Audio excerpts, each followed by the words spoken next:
Nowadays, I honestly think if you're like piously religious, if you're like dogmatically faithful, you should be kind of ashamed of yourself. I'm not racist, I'm not a bigot, I'm a bit of a dickhead maybe, but it isn't, like, I'm not an ist, so I'm not going to spend my life like scared that somebody could wrongfully accuse it because they disagree with my politics or something like that. You know, waste of time. I come from kind of like punk music and hardcore music where the idea was we're going to change the world, or if we're not going to change the world, we're going to change our world, and therefore we'll change ourselves and we'll change the world. It's always been a vehicle for possibility for me, politically, socially, sexually, whatever. Journalists have said stuff like, you know, it's their job to comfort the afflicted and afflict the comfortable, you know, and I think that that's kind of my job.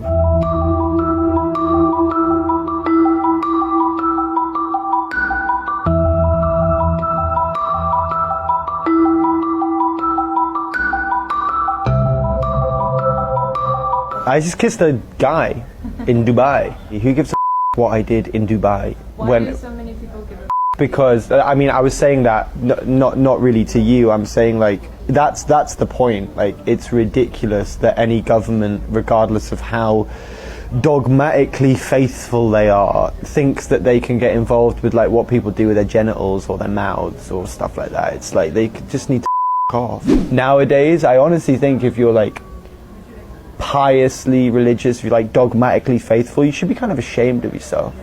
And I'm bored of certain religions as well because certain races are more aligned with them, thinking that you can't criticize them. You can't criticize Islam as a set of ideas. You can't criticize these kind of things because you're inherently criticizing people. But that's a problem with this society, because Islamophobia does exist. People are bigoted, but what that really is thick, scared people not liking brown people. Whereas I love people, I love brown people, I don't care about people's colour. I just don't know when I'm allowed to be offended. Religious people are always allowed to be offended. Oh, we're offended by this, I'm offended by that. This. I have to get up every day and read something abhorrent that's happened in the name of religion. And I never get a day. I never get a day where I'm allowed to be offended. Where are my rights as an atheist? When am I allowed to be like completely affronted by something? When's the last time you got really angry? Just then. And before? I just get angry with injustice, you know, and I get angry with hypocrisy. And whether I find myself being hypocritical, I'll get angry about that, you know. I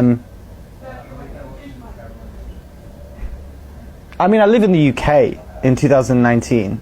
I'm angry. I want people to really look at themselves, you know. Like the internet and all these kind of things and all these profiles that we create for ourselves and all these kind of things are the perfect opportunity to look at ourselves, but all we really do is like look at other people. Everybody is incredibly flawed. Not like everybody makes mistakes, like everybody is incredibly flawed. We pretend that we're all perfect. We pretend that we're not going to die as well. This is another phenomenon. We pretend like we're not hurtling into infinite nothingness. We waste a lot of time worrying about other people's behavior superficially as opposed to like really trying to connect with one another.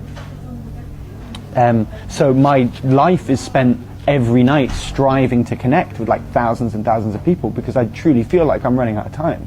Do you feel like it works? Yeah, it works for me to a certain extent because I connect with people on such a physical level that they do stuff like that. They know they can't touch me or touch anything, but they're physically reaching for something bigger than themselves. Does it ever feel like a big responsibility? Yeah, it used to in the early days because like it was kind of like there was like this boy bandish fervor to our fans as well, so people would like give me razor blades that they've used and stuff like that, and like there's this very like kind of like there was like an overt darkness to some of it, but like I soon learned that you could sit there and drive yourself crazy. Like I just had to put it all into my work. I think that it's important for artists to tell the truth. Art is the only thing that we have outside of everything else. What do you mean art is the only thing that we have? I mean like everything apart from maintenance and like politics is art, isn't it? It's the only thing that we have to make sense of anything. It's the only thing that makes sense of it for me. You know? I think that when people truly understand that we're all gonna die, like truly, like accept that that is the end game, and everything that happens, every fight, every war over this tiny bit of this, every sexist remark, every moment of love, every person that every Napoleonic whatever he used to do, anything of greatness from humans doesn't really mean anything. When you realize that it's from absence to absence, to not make everything in between as beautiful as possible is a waste.